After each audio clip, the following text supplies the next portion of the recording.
வணக்கம். இந்திய பங்குச்சந்தை இன்னைக்கு எப்படி ஓபன் ஆக போகுது? நேத்து ராத்திரி குளோபல் மார்க்கெட்ல நடந்த விஷயங்கள் நம்ம சந்தையை எப்படியெல்லாம் பாதிக்க போகுதுன்னு இந்த அலசல்ல விரிவாக பார்க்கலாம். வாங்க ஆரம்பிக்கலாம். முதல்லயே இன்னைக்கோட ஹெட்லைன் என்னன்னு பார்த்துடலாம். கிஃப்ட் நிஃப்டி என்ன சொல்லுதுன்னா, நம்ம மார்க்கெட் கிட்டத்தட்ட 200 பாயிண்ட் கேப் அப்ல ஓபன் ஆக போதாம். அப்பா, இது உண்மையிலே ஒரு பெரிய பாசிட்டிவ் சிக்னல். ஆனா இங்கதான் ஒரு முக்கியமான கேள்வி வருது. வெளிநாட்டு முதலீட்டாளர்கள் தொடர்ந்து வித்துக்கிட்டே இருக்காங்களே, அந்த பிரஷருக்கு நடுவுல மார்க்கெட்டால இந்த ஆரம்பகட்ட லாபத்தை தக்க வச்சுக்க முடியுமா? இதுதான் இன்னைக்கு நம்ம பார்க்க போற ஒரு பெரிய சவால். சரி, இவ்ளோ பெரிய கேப் அப் எதிர்பார்ப்புக்கு பின்னாடி என்ன காரணம் இருக்கு? வெளிநாட்டு சந்தைகள்ல இருந்து வர பாசிட்டிவ் நியூஸ முதல்ல நாம பார்க்கலாம். நேத்து ராத்திரி அமெரிக்க சந்தைகள் ஒரு நல்ல ஏற்றத்தோட முடிஞ்சிருக்கு. டவ் ஜோன்ஸ் பாருங்க, 0.83% உயர்ந்திருக்கு. இதுவே குளோபல் இன்வெஸ்டர்ஸ்க்கு ஒரு நல்ல நம்பிக்கையை கொடுக்குது. அதே மாதிரி பரந்த சந்தையான S&P 500 இண்டெக்ஸும் 1% மேல, அதாவது 1.01% உயர்ந்திருக்கு. இது மார்க்கெட்டோட ஒட்டுமொத்த பலத்தை காட்டுது.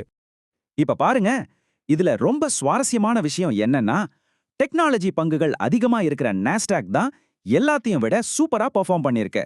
கிட்டத்தட்ட 1.22% ஏற்றம் கண்டு முடிஞ்சிருக்கு. சரி, அமெரிக்க மார்க்கெட் ஏன் இவ்ளோ ஏறுச்சு? அதுக்கு 3 முக்கிய காரணங்கள் இருக்கு. ஒன்னு, என்விடியா கம்பெனியோட AI சிப்களுக்கான எதிர்பார்ப்பு ரொம்ப நல்லா இருக்கு.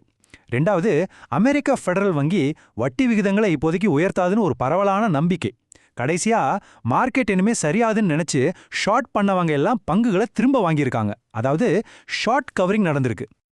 இன்னொரு முக்கியமான விஷயம், VIX இண்டெக்ஸ், அதாவது மார்க்கெட்டோட பய குறியீடுன்னு சொல்வாங்க இல்லையா, அது ஒரே நாள்ல 13% குறைஞ்சிருக்கு. இதுக்கு என்ன அர்த்தம்னா, முதலீட்டாளர்கள் கிட்ட இருந்த பயம் நல்லா குறைஞ்சு நம்பிக்கை அதிகரிச்சிருக்குன்னு அர்த்தம். இது எல்லாத்தோட சேர்த்து கச்சா எண்ணெய் விலையும் 3%க்கு மேல சரிஞ்சிருக்கு. இது நமக்கு ஒரு நல்ல செய்தி. ஏன்னா இந்தியா நிறைய எண்ணெய் இறக்குமதி செய்யறதால விலை குறையிறது நம்ம பொருளாதாரத்துக்கு எப்பவுமே நல்லது தானே. சரி, இவ்ளோ பாசிட்டிவ் விஷயங்கள் இருந்தாலும் நாம சில நெகட்டிவ் விஷயங்களையும் கவனிக்கணும். இந்த ரிஸ்க் எல்லாம் இன்னைக்கு மார்க்கெட் ஏற்றத்துக்கு ஒரு தடையா இருக்கலாம். இதுல மிக முக்கியமானது நம்ம மார்க்கெட்ல நடக்கிற இந்த FII, DII பனிப்போர் தான். வெளிநாட்டு முதலீட்டாளர்கள், அதாவது FIIs பாத்தீங்கன்னா தொடர்ந்து 12வது நாளா வித்துக்கிட்டே இருக்காங்க. நேத்து மட்டும் சுமார் 9,400 கோடி ரூபாய்க்கு வித்திருக்காங்க. ஆனா நம்ம உள்நாட்டு முதலீட்டாளர்கள் DIIs விழ விழ வாங்கிக்கிட்டே இருக்காங்க. நேத்து 12,600 கோடி ரூபாய்க்கு வாங்கியிருக்காங்க. சோ இந்த 2 பேரும் சக்திகளுக்கு இடையிலான இழுபறி தான் இன்னைக்கு மார்க்கெட்டோட திசையை முடி பண்ண போகுது.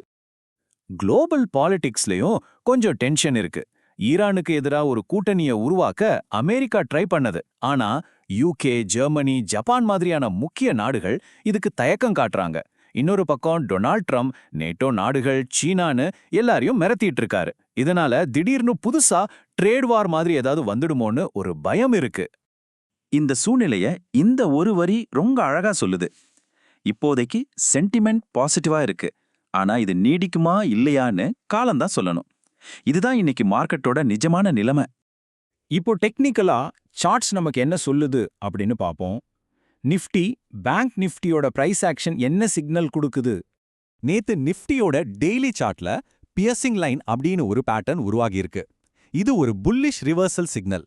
அதாவது தொடர்ச்சியான சரிவுக்கு பிறகு மார்க்கெட் இங்கிருந்து திரும்ப வாய்ப்பு இருக்குன்னு காட்டுற ஒரு அறிகுறி. ஆனா ஒரு முக்கியமான வார்னிங், இந்த புல்லிஷ் சிக்னல் வந்தாலும் மார்க்கெட்டோட ஓவரால் டவுன் ட்ரெண்ட் இன்னும் மாறல. அதாவது மார்க்கெட் இன்னும் லோயர் ஹைஸ் லோயர் லோஸ் ஃபார்மேஷன்ல தான் இருக்கு. இந்த ட்ரெண்ட் மாறாத வரைக்கும் நம்ம கொஞ்சம் ஜாக்கிரதையா இருக்கணும். அதனால ட்ரேடர்ஸ் இன்னைக்கு கவனிக்க வேண்டிய முக்கியமான லெவல்ஸ் இதெல்லாம் தான். நிஃப்டியை பொறுத்த வரைக்கும் 23,200 ஒரு முக்கியமான சப்போர்ட்டாகவும் 23,800 ஒரு பெரிய தடையாகவும் இருக்கும். பேங்க் நிஃப்டிக்கு 53,900 முதல் 54,000 வரை சப்போர்ட் ஜோனாகவும் 54,900 முதல் 55,000 வரை ரெசிஸ்டன்ஸ் ஜோனாகவும் இருக்கும்.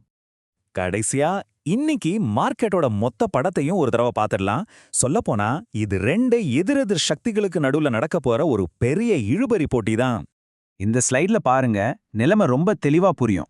ஒரு பக்கம் காளைகளுக்கு சப்போர்ட்டா அமெரிக்க மார்க்கெட், குறைந்த கச்சா எண்ணெய் விலை, புல்லிஷ் சார்ட் பேட்டர்ன்னு நல்ல விஷயங்கள் இருக்கு.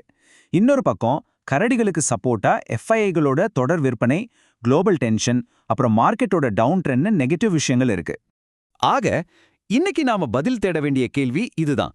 குளோபல் மார்க்கெட்லேருந்து வர்ற பாசிட்டிவ் நியூஸ் நம்ம ஊர்ல இருக்கிற விற்பனை அழுத்தத்தை ஜெயிக்குமா, இல்ல அந்த விற்பனை அழுத்தம் இந்த பாசிட்டிவ் ஓப்பனிங்க காலி பண்ணிடுமா? இன்னைக்கு யார் ஜெயிக்க போறாங்க? ஒரு முக்கியமான சட்டப்பூர்வ அறிவிப்பு. இந்த உள்ளடக்கம் கல்வி மற்றும் தகவல் நோக்கங்களுக்காக மட்டுமே வழங்கப்படுகிறது. இதை முதலீட்டு ஆலோசனையாக எடுத்துக்கொள்ள வேண்டாம். பங்குச்சந்தை முதலீடுகள் சந்தை அபாயங்களுக்கு உட்பட்டவை. எந்த ஒரு முதலீட்டு முடிவையும் எடுப்பதற்கு முன்பு ஒரு தகுதி வாய்ந்த நிதி ஆலோசகரிடம் கலந்தாலோசிக்கவும். நன்றி.